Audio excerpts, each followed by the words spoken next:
Hello, and welcome to the Harvey Cushing Historical Library at Yale University. Joining me today is renowned Italian artist, singer-songwriter, and visionary behind the global project Manifesto for Change, Youth and Future, Giovanni Caccamo. My name is Kyle King. I'm a student here at Yale University, and I'm honored to be here today. While there are a lot of things that we can be grateful for in this world, there are a lot of problems. Problems which, unfortunately, younger generations like my own will inherit unless we act now. It is thus imperative that we listen to and work with youth to set the course for a brighter future. And this is Giovanni's mission precisely.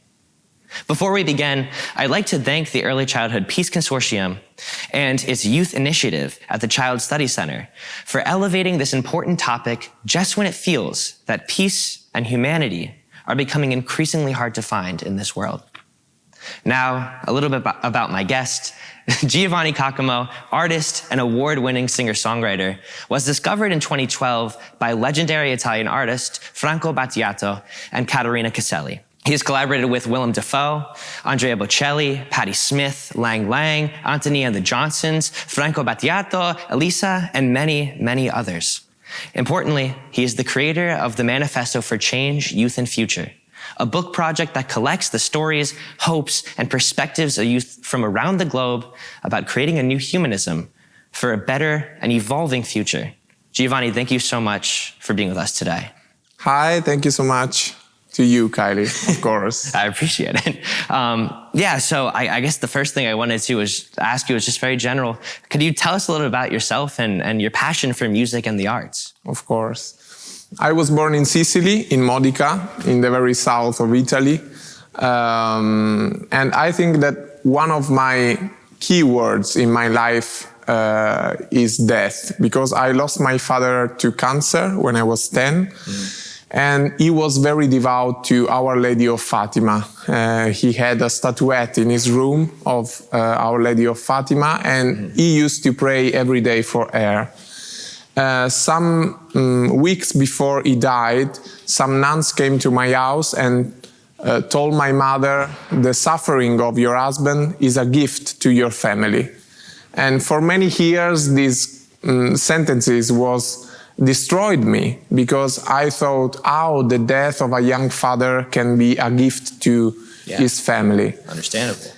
And I started one of the most beautiful and incredible journey that we can do in our life. So the journey to understand who we are. I start up psychotherapy.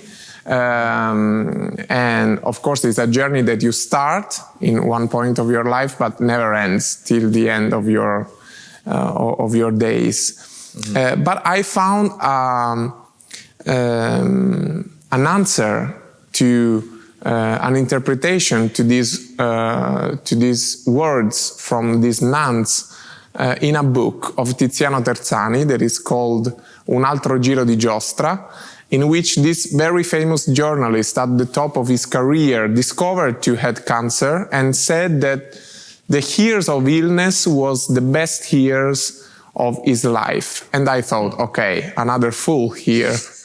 But after he described how he was living his dream, he realized his dream, he was traveling around the world, but he was living the life that other people wanted for him.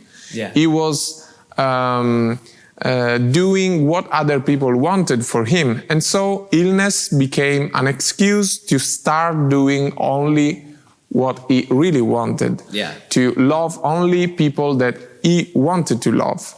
And so I understood from this page of Tiziano Terzani what was the gift that my father gave me, to understand at 18 years old that my life was a precious gift. Mm-hmm. And I started to live for light, for beauty behind music all days of my life. And so at one point my mother asked me, and now what do you want to do in your life? What do you want to become? Mm-hmm. And I told her, I want to be a singer-songwriter. I'm a singer-songwriter. And she told me, okay, that's not a job. That's a passion. Would be okay with that. Yeah. So it's a passion, not a job. And so I went to Milan. I started learning and study in architecture university in Milan, the Politecnico. During the day, a student, and after 6 p.m., a dreamer. I tried to understand how music and words can dance together.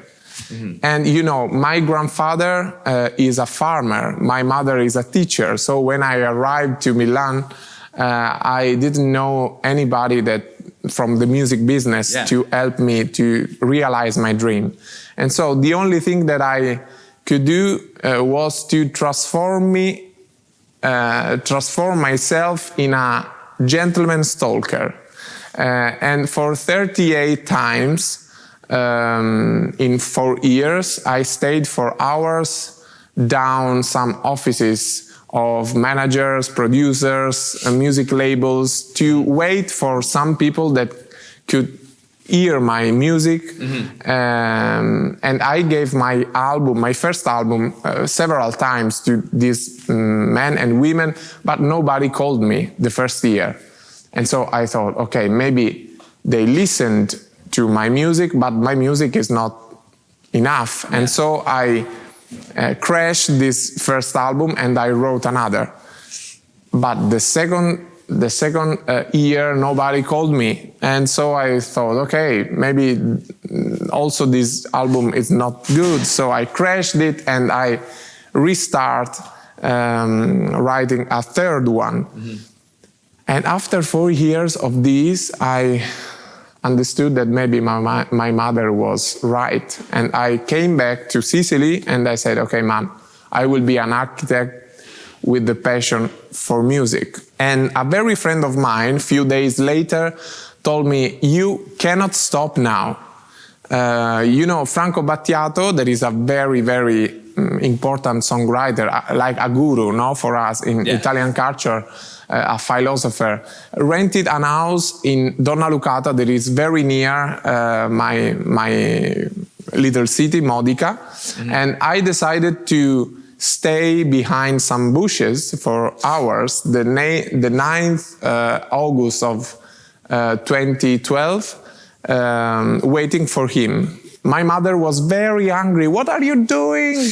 Are you going there outside his house? The police, the police will catch you. Mom, I did this thing in Milan several times, you know, but no police came. And so after 4 hours waiting under 40 degrees, very hot temperature in Sicily during summer, Franco Battiato came out from this house, looked at me and told me in an horrible way, what do you want from me? Do you have a CD? Yes, this is my CD. Okay, thank you, I will listen, bye. Okay. I came back to my house. My mother told me, oh, how was the meeting? Very nice, yes. It was very funny, very encouraging, yes, of course. I went to the beach and after I came back to my house and I found 5 missed calls in my telephone and 1 message from Franco Battiato. I'm Franco Battiato. I tried to call you several times. I listened your CD and I want to produce it. Let's meet tomorrow morning at the beach at 12. Oh, wow. And so incredible, yes. And that was the start of a great journey with a great artist and incredible soul that was Franco Battiato, that for 10 years was behind me and behind my heart. And so I think that the 2 words for change of my past life are death and dream. And you know, Kylie, only when I found a place for death in my heart, in my soul, I start living. I have a little question to you, Kylie. Why diamonds are more precious than iron for you? I don't know. I guess I never thought of it. Why? Because they are rare, no more rare than iron. So you have less number of diamonds, and so they are more precious, no? And I think that death is a passage that put a limit to our day, to our days, and so our days transform their material from days of iron to days of diamonds. And so I think that the problem is not death, the death of our bodies that will come for everybody. We are all the same in front of death. And the ancients said, memento mori, that is, remember that you must die. I want to transform this in remember to live.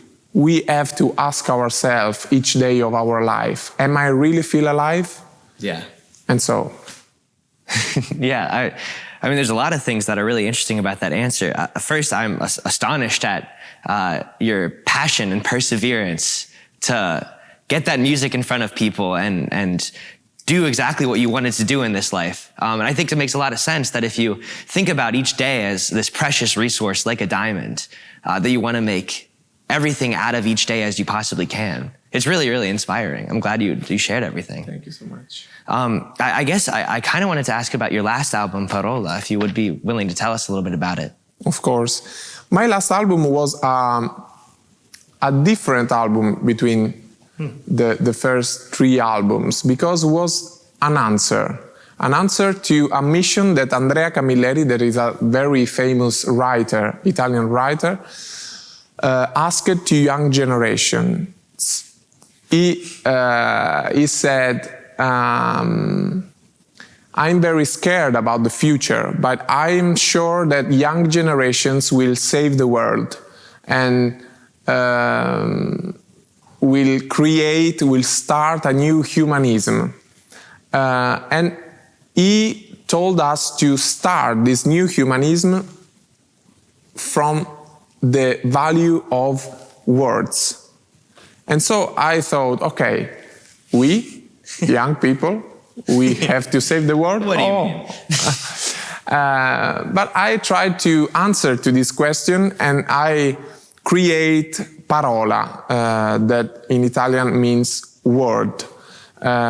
Each song is inspired by a poem, by texts from literature, a text from literature that was read in the album by some incredible voices, incredible friends of mine like Patti Smith, Willem Dafoe, Jesse Parry Smith, Aleida Guevara, Michele Placido, Liliana Segre, that created with me a bridge behind generations.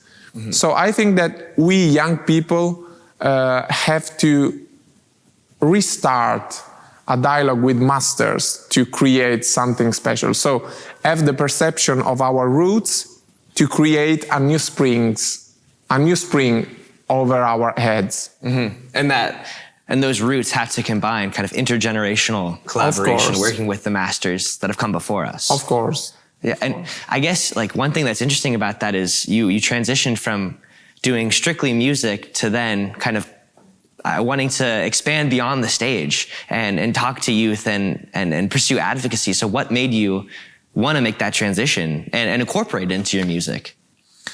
Yes, because when I released my album, I did a great concert with Patti Smith, Jesse Parry Smith and Rebecca Foon at Maxi Museum in Rome. That night I thought that my answer was not enough to start a new humanism, and that Andrea Camilleri asked to all young people, not to me, to start this humanism. No? And so I decided... Like maybe your album, you needed to go beyond just that. Of course, yes. And I decided to launch a call for ideas to all young people within 35 years old in Italy first, asking them two questions. What do you want to change in our society and how? What is your word for change? Because you know, Kylie, we live in a world that talks about young people without listening to us. Yeah. And we are living in the most productive age, the age of love and opportunity. I want to read you something that I didn't know before. that a lot of incredible things happened in this life, in this age. For example, Bach wrote his Toccata in Fugue in D minor at the age of 20.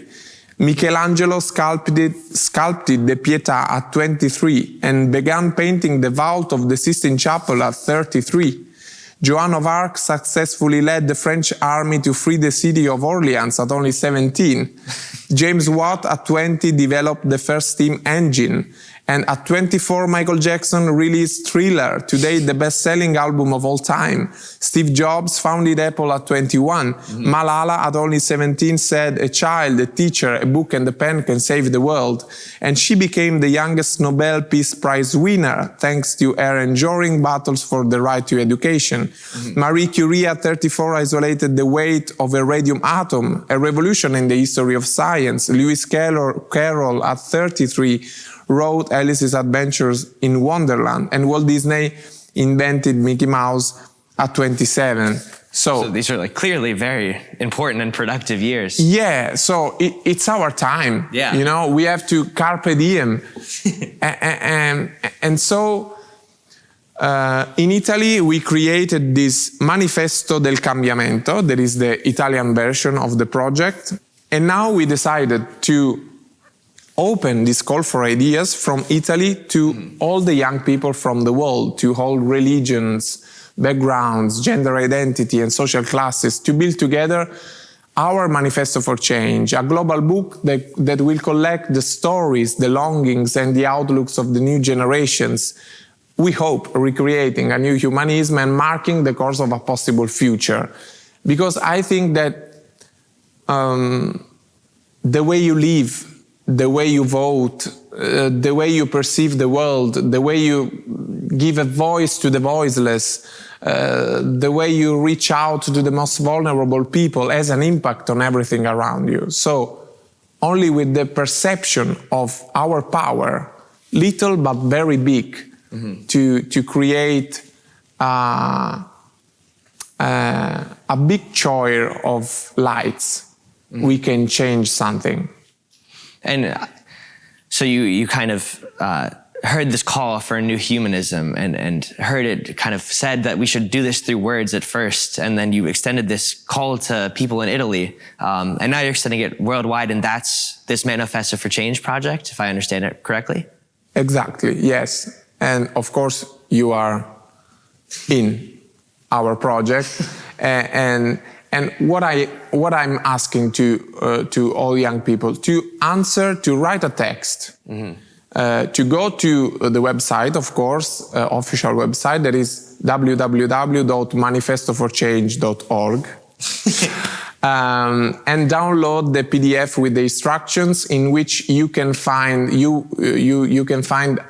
some examples of texts from the Italian version, of course, translated in English. And what do they normally express? What do the youth typically say? Oh, you know, a lot of incredible pages of our emotions. For example, beauty or the relationship between humanity and virtuality, or slowness and alienation. Yeah. No? And also welcoming. For example, there's an Egyptian boy, Raymond Karam, that came to Sicily in an horrible way, you know, from Mediterranean Sea, drinking gasoline in an horrible way. And this story helped us to reflect about welcoming. We have to, of course, empathy, no?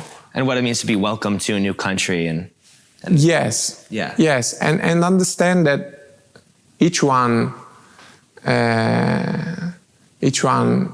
has a story, has a past, and can create a future, and can help us to understand who we are. Only together we can do something special in our life, and we are not alone. And I think that the most important thing, if you want to participate to to this project, not you, of course, but you that are looking this interview, this special interview, is to decide to share your soul, share something that made you suffer, maybe, something that was not good in your life in the past, but you used this page of your life to create something more, something new, like the death of my father, no, or like the indifference of the labels in my life, and are very little things rather than wars, climate change, and we are in a very, very delicate page of humanity, and so it's our duty to understand what are the most impressive change we need. Yeah, and think about how we're going to get there together. Yes, it's our world. We have to imagine something new. As Yoko Ono and John Lennon did with Newtopia, with Imagine, no? The song that moved all the world. And we have to do something. We need to do something. Yeah, it certainly feels like we need to do something in this day and age. I'm curious, what's your word for change, and what's the change you want to see in the world? My word for change is gratitude. And it was very difficult to find it because I thought, okay, the first word for change of this project, it's very important and should be a positive word for change. And I think that gratitude is perfect because I traveled a lot in my life and was very curious how when you go to some poor countries, it's very easier to find somebody smiling. When you go in our cities, it's often rare to find somebody smiling. And so I think that we are losing something in our humanity. And gratitude is the first instrument that we can use to percept the gift that every day we receive. So I think that we have two exercises to do in our life to improve our gratitude. The first is we wake up in the morning, we take a coffee, and after a few minutes we are hungry for 5-6 little problems that are poisons our day. No? And we have to stop and think about these 5 problems, and after try to think to few positive things that are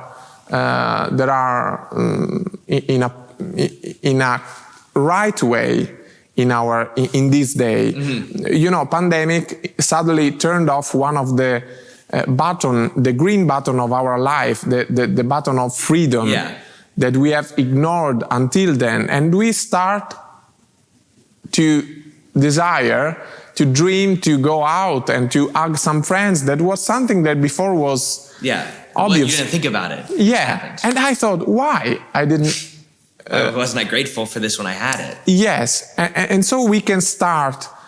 We can continue focusing on what we don't have and be angry of this, or we can change our perspective and start to give value to the green button when are green. When we have the opportunity. When we have the opportunity, yes. So, coffee, hungry, we stop, we breathe, and we think. I give you an example. My father died when I was 10, but my mother is still alive, and she is a green button. And so I put off my mother, and I try to imagine my life without her. Will arrive a moment in which she will die, and I will say, okay, I was so happy when she was there. So I put off my mother. I put off, I don't know, the sun. I put off my legs.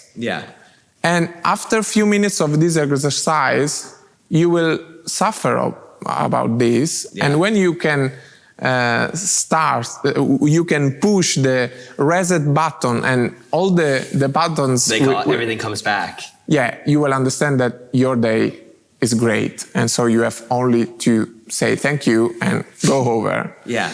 And the second exercise that is very simple. At the end of our day, when we go to sleep and we scroll all the Instagram pages with our eyes that are full of light, close your... What? Oh, nice. Very nice. I'm joking. The angel Kylie. We switched off our telephone. We switch off our telephone. We close the lights and also our eyes. And we try to rewind our day and try to find 10 or 12 little things that changed our day in a positive way. Little windows of happiness, no? Yeah. Our speech today, New Heaven, that is a new city for me to discover, Yale University, the blue sky, my favorite ice cream, something simple. Everything. Yeah. All those slices of life that put a smile on your face throughout the day. Yeah.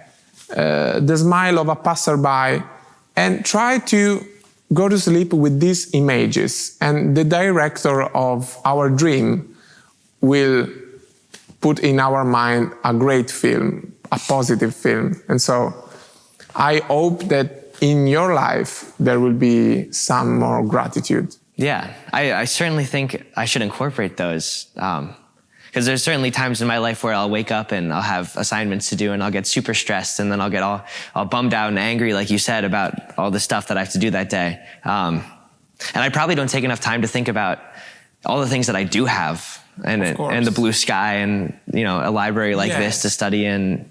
We have to think about it. Yeah. And you know, there's a song that inspired all this project. That is the collaboration in the album with Patti Smith and Jesse Patti Smith, that is called Change. I released in an Italian version, of course, but I did an English version that is not released yet, but I want to sing for you. Yeah, please. Yeah. And I think that can be a little hug to all of you.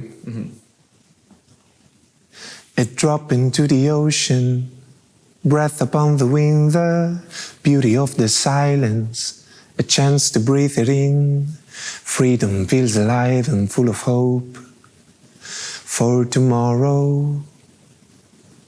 Look back on our reflection, so far from all intentions. We are braving our cracks that are craving all attention. And when we look and see what we've become, it's hard to swallow.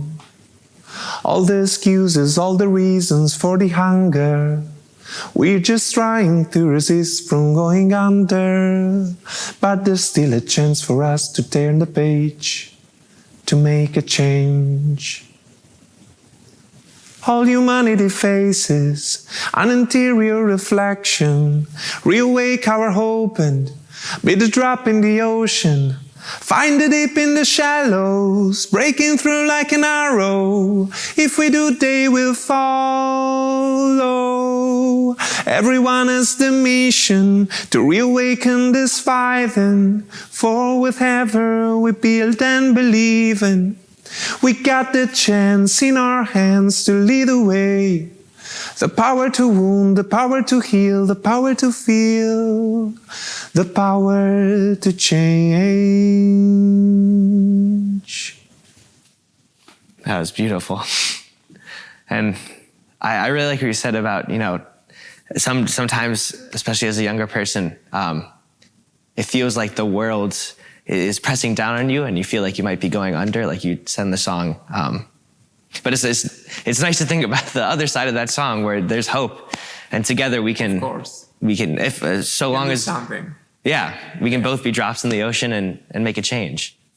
And so, Kylie, of course, you will write your text. You did it, maybe. But I'm asking to all Yale students all special souls to reflect about some aspects in our society that we want to change, or something that we want to paint in a new way in our society, and try to open your heart, your soul to other people and share the more intimate part of your life to others. I think that mistakes, like my English, are part of life, and we have to act them. We have to act death to create a peaceful society, a lighter society together. Yeah. And so thank you so much. And thank you so much for being here. I'm just thank you so much for your commitment to raising youth's voices, both here at Yale and around the world.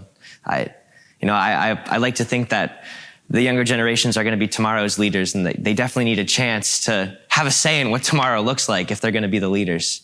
Of course, it's our time. It is. And to all of the people watching, I'd ask you the same question that Giovanni is asking the youth.